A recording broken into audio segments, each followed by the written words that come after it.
guys, welcome back to my channel. So today I'm in my gym. I'm gonna be filming a leg day and some workout advice for beginners. So I'm gonna bring you guys along with me for my warm-up and then my workout and then my cool down, and then I'm going to be doing the workout advice section.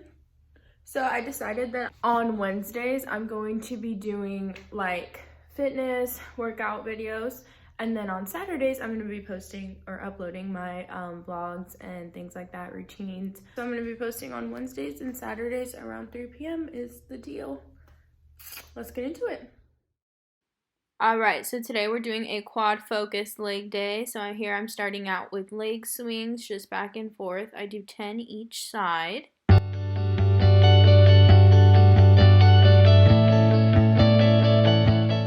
Now I'm switching to go to the side instead of front to back, and I'm doing 10 each leg once again.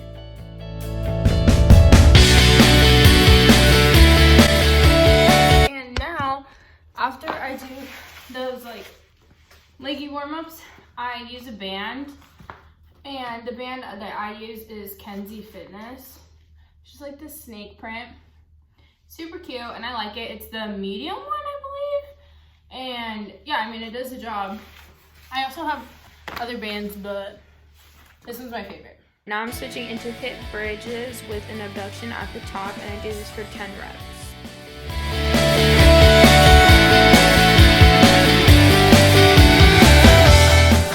Now I go into some body weight squats. I kept my band on, but you don't have to keep a band on, and I do this for 10 reps.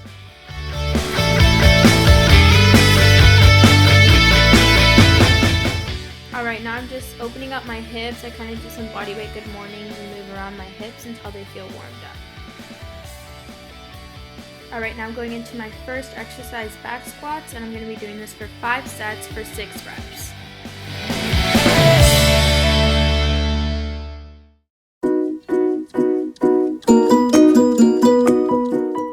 Alright, the next exercise I'm doing is reverse lunges. I'm going to be doing this for 5 sets with 10 reps. 5 each side, and I'm going to be supersetting this with goblet squats. Alright, so for the goblet squats, I did elevate my heels, and I'm going to be doing this for 5 sets with 8 reps.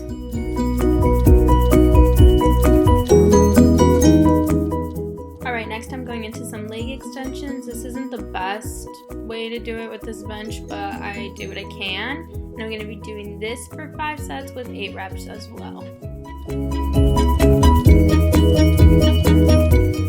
For the next exercise, I'm going to be doing hip bridges with a dumbbell, supersetted with hip bridge pulses. I'm going to be doing this for 5 sets and 8 reps each.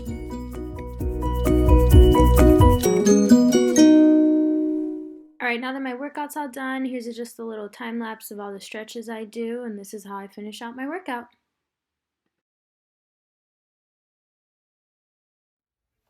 Alright, I hope you guys liked that workout video. Let me know what kind of workouts you guys want to see next, and I'll film that. Now, we're going to go into the workout tips for beginners. So, I wouldn't say that I'm like an advanced person or anything like that, but these are the top 6 things that I have, I think that were the most important and the biggest kind of obstacles that I had to overcome. And if I had known when I started, I would have loved to have known these things. So those are the top 6 things. These are the top 6 things that I'm going to be telling you guys about. So, tip number 1, just get started. This was probably like the hardest thing for me, was I was just always making excuses on like why I shouldn't start, or like tomorrow or next week on Monday. Anything, just do it. Like, the worst you can do is keep making excuses. So, like, you might be nervous, you might not know what to do, but just get started. Even if it's an at-home workout or an Instagram workout, just get started. Like, it's gonna take a while to actually find workouts that work for you and things like that, but the longer you wait to get started, the longer it's gonna take to see results, the longer it's gonna take to do things, the longer it's gonna take to grow and like figure out what works best for you. So that's tip number 1, just get started. Right, now tip number 2, I said on the tip number 1 to just get started, even if it's an Instagram workout. Now, tip number 2 is start with a plan. So once you've done a few Instagram workouts and things like that, just getting started, I highly recommend you start setting plans, start setting goals, because if you're not doing, you don't have to do a plan all the time, but to get started, I would recommend that you do, because when you don't know what you're working for, it's hard to see the results that you want. So like, let's say I wanted to get heavy on my back squats and I wasn't even really incorporating back squats into my workouts, then I'm not gonna succeed in back squats because I'm not working on those. So that's why I recommend that you start with a plan, because the more that you're working towards your goals, the more progress you're going to make. So having a plan that you're following, structuring with progressive overload and like 4-week plans. So like I like to do 6 to 4 week plans where I make my workouts. I have them for those 6 weeks and I just progress with my weight or reps for those 6 weeks with the same workouts. I like doing that because I see the best results that way, and I like making my own plans. I haven't bought a plan, but if you need to buy a plan, there's so many plans out there that don't even cost that much. They're just like online plans. You order them and then they send them to your email and things like that. I mean, it could not be simpler right now during these times. And you don't have to get a plan either. Just do your research. What do I want to grow in? What do I want to see? You know, I didn't even know what progressive overload was when I started. I didn't even know until like 2 months in what that meant. So I highly recommend that you look into a plan, because when you don't know those things, it's going to be harder to see results. And as a beginner, you kind of get unmotivated when you're not seeing results, because you're like, I'm putting all this work in, but I'm not seeing any results. Why is that? And that's probably one of the reasons why, is because you're doing random workouts every week or every day, or training legs 3-4 times a week with no breaks in between, and you're not going to see results that way. So that's tip number 2. Start with a plan. At least look into a plan. See what works best for you. All right, now tip number 3, counting calories. You do not have to count calories when you are first starting. I thought that I had to count calories when I was first starting, and that actually put me into such a negative relationship with food, such a negative relationship with working out, losing weight, such a negative relationship with counting calories. I was looking at counting calories like so negative, because I didn't even know how much I was supposed to be eating. So I was eating way less than I needed to be eating, and so many beginners start like that.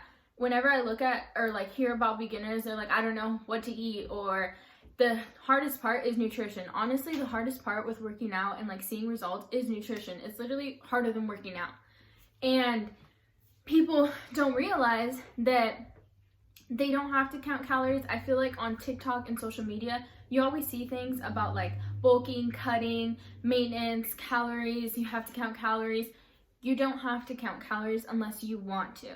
I would say that you shouldn't count calories until you are set and have a healthy relationship with food, until you know what goals you want to take, and until you know how many calories your body actually needs. So when I started eating at like 1,200 calories, which is like way less than anybody's body needs to be eating. Literally anybody's body. That's like bare minimum. You can barely survive on that amount of calories. And I was working out, so I was even burning more calories than I would have been if I wasn't working out, and I was just eating way less, and I wasn't seeing results. And I was like angry, because I was like, I'm doing this, I'm barely eating, why am I not seeing results? Well, you need food to see results, and you need the good amount of calories to see results, and working out's not half the problem. When I was focused on counting calories also, I was focused on the calorie number, not what I was putting into my body. So yeah, I'd hit my calories, but if I had ate chips and crap all day, how was that helping me? So what I recommend with counting calories is either going to a professional to find out how many calories you need to be eating, because if you don't, then you're not going to know, and you're probably going to be eating way less than you need to. I'm right now eating at my maintenance calorie, which I reverse dieted into pretty much. I just added calories, and I went to 1,950 because I was following this girl's app, Dani Munoz Fit, and I was on her app, and she had like a little calculator where you put all your information in, and then it told you how many calories you're supposed to be eating.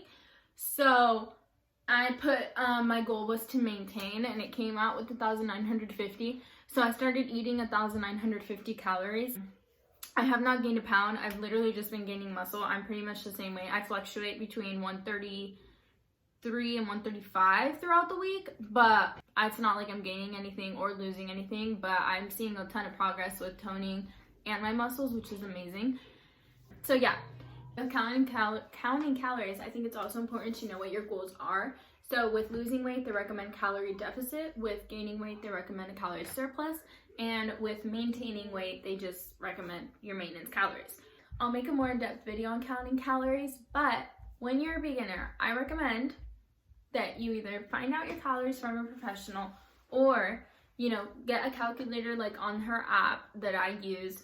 Just know that food is fuel and all it's going to do is help you with your gains.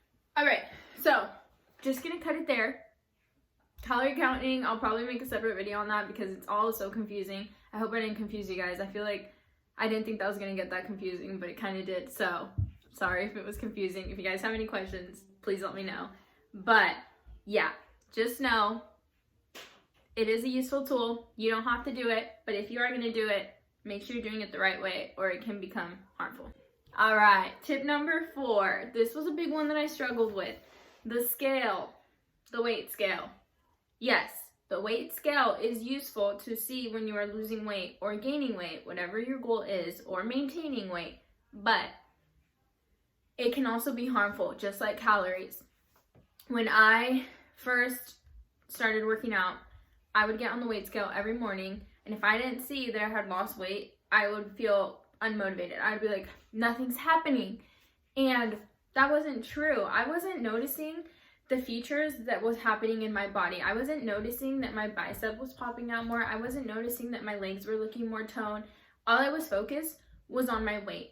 And weight, it's like a scam, not gonna lie. I posted on my Instagram story the other day that I had actually gone up a size in pants and I was literally the same weight that I was 2 weeks ago. And those pants fit me fine 2 weeks ago. And if I had not had this relationship with the scale and this relationship with my body right now, if I had gone up a size in pants, I would have been so upset and I probably would have gone into more of a calorie deficit just because I would think that I wasn't losing weight. Just know that the scale is not 100% accurate. I would recommend taking progress pictures and progress videos and measurements. Measurements has helped me see all of my gains and things like that. Because if I hadn't taken those measurements, you're your biggest critic. So when I'm looking in the mirror, I see something that probably someone else doesn't notice when they look at me. And because of that, it's really important to take things like progress pictures and progress videos and measurements, because that's where you're going to see a lot of progress. Sometimes, I look in the mirror and I'm like, I look the same. I look back and I look nothing like I used to look 6 months ago. We get so consumed in having to look different or like trying to look a certain way. Weight gain is not always bad. And that's something that I've learned too with the weight scale is I would see it go up and I would like freak out. It doesn't matter because it's probably muscle, 1, and 2, you probably didn't even gain weight. It's probably water weight, or you ate salty foods the day before. Like I didn't take into consideration those things when I used to weigh myself and base my progress off of the weight scale. So, number 4, the weight scale. Guys, I lied. I said I had 6 tips. I only have 5. But here's the last one. There is no right way to go about this. There is not a perfect way. There is not a solid way. When you're starting your fitness journey, your journey is not going to look like anybody else's journey. It's going to be completely unique to you, and that's okay. You might not see results in 1 week like someone else did, and you might not see results in 6 months as quickly as someone else did, and that is okay. Your journey is going to look completely different. That was something that I would see on TikTok, like, my quad transformation in 3 months or something like that, and I would be like, well, my quads don't look like that in 3 months. And that's because my body is completely different than someone else's body. So just know that you might not be seeing huge quads in 3 months like someone else. And that's okay. Everybody's body is different. Everybody's journey is going to be different. You're going to have different obstacles than I did. You might be fine with counting calories and not have an issue like I did for a while. You might have a healthy relationship with food, and you might not have a healthy relationship with food. It's okay. It's all okay. It's all a journey, and we're all going to get there at some point. The biggest thing for you is to not stop trying. You just keep going. You might not work out for a whole week, but if you get back onto it the next week, go you. Like, that's amazing. It does not have to look perfect every single day. I mean, last week, I struggled quite a bit with my workouts. I just wasn't feeling them, and I haven't been feeling them for a couple of weeks. This week, I was like, okay, let's go in. I changed up my playlist, and I went into the gym, and I was like, all right, let's do this. And I tried it, and my playlist hyped me up. I was all excited for it. And, you know, little things like that can make a big difference. If your playlist, you're not feeling it, make a new playlist. If you're feeling bored with the music, make a new playlist. It's not going to be perfect. It's not going to be pretty, and your results might not be the same as someone else's results. That's a big takeaway that I have for you guys, is your journey is completely different, and that's okay, and it's beautiful. It's amazing. You know, it's amazing that we're not all going to have the same journey, because if we all had the same journey, that would be really freaking boring. So, tip number 5.